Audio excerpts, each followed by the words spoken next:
दूसरों के लिए, समाज के लिए, देश के लिए, किसानों के लिए उनके मन में इतनी पीड़ा है कि वो इतनी बड़ी सुप्रीम सैक्रिफाइस कर सकते हैं।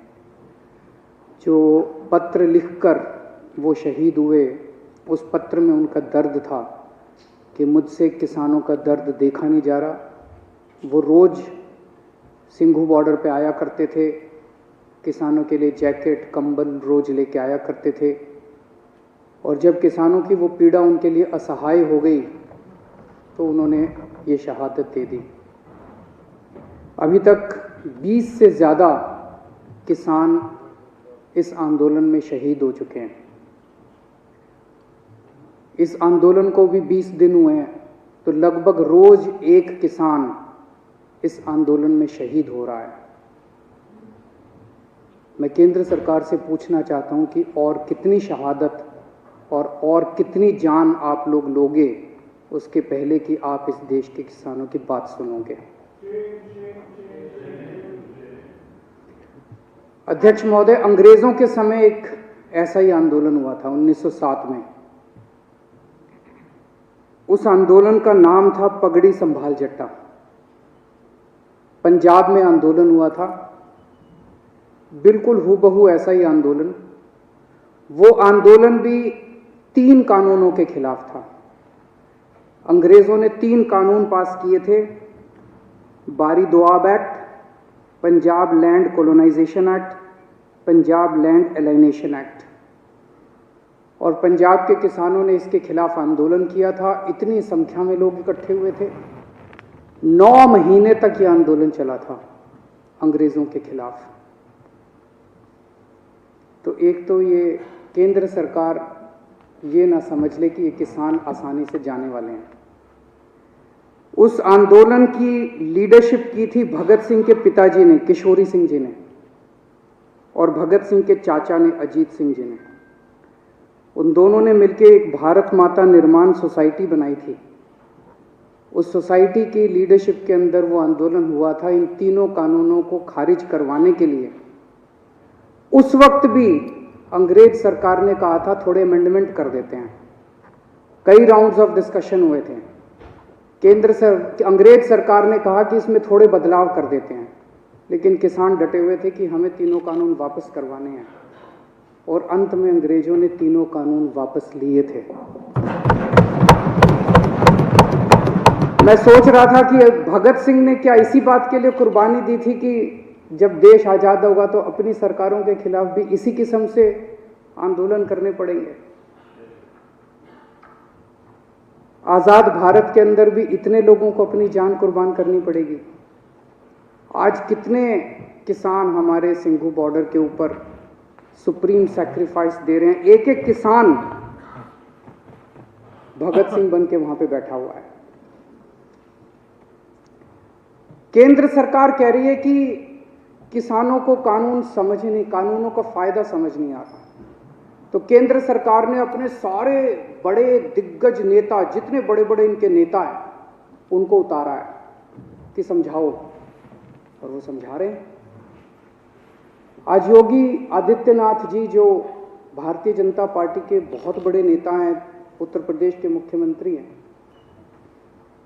वो टीवी में आ रहा था, शायद बरेली में 20,000 किसानों की रैली उन्होंने की। उनको कहा गया भाई इन 3 बिलों के फायदे समझाओ, तो फायदे समझाने लगे वो। मैं सुन रहा था उनका भाषण। तुम्हारी जमीन नहीं जाएगी, ये फायदा है क्या? वो तो थी अभी तक, अब जाएगी नहीं, मतलब ये क्या फायदा है? तुम्हारी मंडी बंद नहीं होगी, ये फायदा है क्या? तुम्हारी मंडी बंद नहीं होगी, तुम्हारी जमीन नहीं जाएगी, तुम्हारा ये, अरे भैया ये तो था ही हमारे पास, फायदा क्या है? तो इनसे किसी से पूछ लो, ये भी इतने सारे बैठे हैं, किसी से पूछ लो, किसी भाजपा वाले से, कि फायदा क्या है? वो बता रहे हैं कि आ रहा हूं मैं उस पर, फायदा और नुकसान दोनों, नफा नुकसान बताऊंगा, चिंता ना करो। तो इनसे किसी से पूछो भाजपा वाले से फायदा क्या है, तो सारे जनों को एक लाइन रटा रखी है, किसान अब अपनी फसल पूरे देश में कहीं भी बेच सकता है। यही कहते हैं ना ये।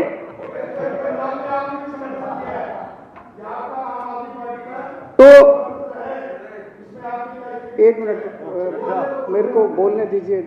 मैंने आप लोगों जब बोल रहे थे मैं चुपचाप सुन रहा था। मैं आज धान का एमएसपी 1868 है। उत्तर प्रदेश और बिहार में ये 900,000 रुपए में बिक रहा है। मेरे को बता दो कि पूरे देश में मेरा बिहार और उत्तर प्रदेश का किसान कहां ये फसल बेच के आए कि इसको एमएसपी से ज्यादा दाम मिल जाए। हवा में बात करने से क्या फायदा है? कहीं भी बेच लो, कहीं भी बेच लो। अरे कहां बेच लें, बताओ तो सही। अब हमारे देश का किसान पूरे देश में कहीं भी बेच सकता है। वो देश का किसान कहीं भी नहीं बेचेगा। उनको भी पता है कि कौन बेचेगा। उनसे पंजाब में खरीदेगा, उत्तर प्रदेश में उनसे 800 रुपए में बेच के वही बड़े बड़े पूंजीपति इतनी महंगाई कर देंगे कि वो पूरे देश के अंदर इसको महंगा बेचेंगे। ये किसानों के बेचने के लिए कानून नहीं बनाया गया। तो कहा जा रहा है कि किसानों को भ्रमित किया जा रहा है। किसानों को भ्रमित नहीं किया जा रहा, भाजपाइयों को भ्रमित किया जा रहा है। सारे भाजपाइयों को अफीम खिला दी है और अफीम खिला के कह दिया ये रट के बस यही बोलो। मैंने आज पूरा भाषण सुना योगी आदित्यनाथ जी का, उनको भी नहीं पता इसका क्या फायदा है। वो पूरे भाषण में, वो भाषण था इसी बात के लिए कि किसानों को बताना है कि इसका क्या फायदा है। आज सुप्रीम कोर्ट में केस था, कल भी था। हमारे वकील ने सुप्रीम कोर्ट में खड़े होकर कहा कि किसानों की मांगे जायज हैं, किसानों की मांगे मानी जानी चाहिए। केस इसलिए था कि दिल्ली के बॉर्डर के ऊपर किसान बैठे हैं, इसलिए ट्रैफिक की दिक्कत हो रही है। हमारे वकील ने खड़े होकर कहा जी इसके लिए केंद्र सरकार जिम्मेदार है। आज अगर अभी केंद्र सरकार 1 घंटे में इनकी मांग मान ले, धरना उठ जाएगा। धरना क्यों नहीं उठ रहा? धरना इसलिए नहीं उठ रहा केंद्र सरकार नहीं करने दे रही। तो केंद्र सरकार का वकील बोलता है कि ये दिल्ली सरकार का वकील तो किसानों का वकील बन के बना हुआ है। मैं केंद्र सरकार वाले को कहना चाहता हूं, तुम भी किसानों के वकील बनो, तुम भी किसानों का काम किसके लिए करो। किसान इस देश का निर्माता है और अगर किसानों की वकालत नहीं करोगे तो किसकी वकालत करोगे? दलालों की वकालत करोगे। एक कई लोग मुद्दा उठा रहे थे कि कोरोना काल में ऑर्डिनेंस क्यों पास किया गया, ऐसी क्या जल्दबाजी थी। अभी ये कानून शायद 70 साल के भारत के इतिहास में पहली बार हुआ होगा कि राज्यसभा के अंदर बिना वोटिंग के वहां पे राज्यसभा अध्यक्ष ने पास करके पास कर दिया, जबकि पूरा हाउस चिल्ला रहा था। जैसे आप यहां बैठे हैं, कई बार हाउस चिल्लाता है, आपने तो कभी बिना वोटिंग के कोई कानून पास नहीं किया। अगर हाउस चिल्लाता है आप 10 मिनट के लिए एडजर्न कर देते हो, फिर दोबारा बैठते हैं, फिर हाउस ऑर्डर में आ जाता है, फिर वोटिंग कराते हैं। पहली बार ऐसा हो रहा है कि बिना वोटिंग के अंदर 3 कानून बस पास कर दिए अध्यक्ष ने और पास हो गए, कोई वोटिंग नहीं कराई इसको। ऐसी क्या आफत थी कि ये कानून पास कर दिए गए। पिछले 6-7 साल से आप लोग देख रहे हो कि भारतीय जनता पार्टी ने चुनावों को कितना महंगा कर दिया। कितना पैसा खर्च होता है चुनाव के अंदर, कितना पैसा खर्च होता है। ये कानून किसानों के लिए नहीं बनाए गए, ये कानून भारतीय जनता पार्टी के चुनावों की फंडिंग कराने के लिए बनाए गए। इसको ये देश जितनी जल्दी समझ ले, किसान तो समझ गए, बाकी देश भी जितनी जल्दी समझ ले उतना अच्छा होगा। तो अध्यक्ष महोदय, मैं इसका समर्थन करता हूं और ये 3 कानून हैं, ये तीनों कानूनों को मैं सदन के सामने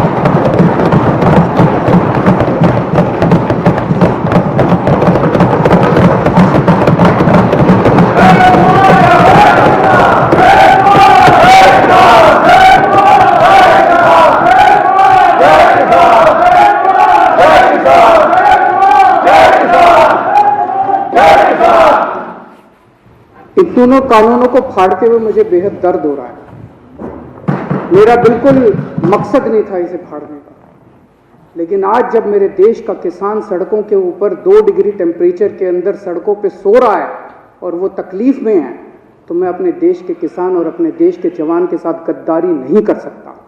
मैं भी पहले इस देश का नागरिक हूँ, मुख्यमंत्री बाद में हूँ। तो आज इन तीनों कानूनों को ये विधानसभा खारिज करती है और केंद्र सरकार से अपील करती है कि किसानों की बात मानते हुए अंग्रेजों से बदतर मत बनो। अंग्रेजों ने 9 महीने में कानून वापस ले लिए थे, आप कम से कम आज़ादी की इतनी तो इज्जत रख लो कि 20 दिन के बाद अब इन कानूनों को वापस ले लो।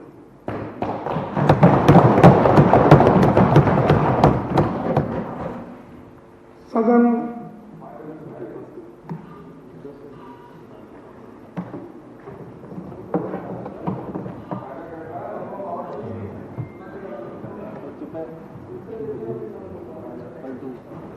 अब श्री कैलाश गहलोत माननीय राजस्व मंत्री द्वारा नियम 90 के तहत प्रस्तुत संकल्प सदन के सामने है। जो इसके पक्ष में वे हाँ कहें, जो इसके विरोध में वे ना कहें। हाँ पर जीता, संकल्प स्वीकार हुआ।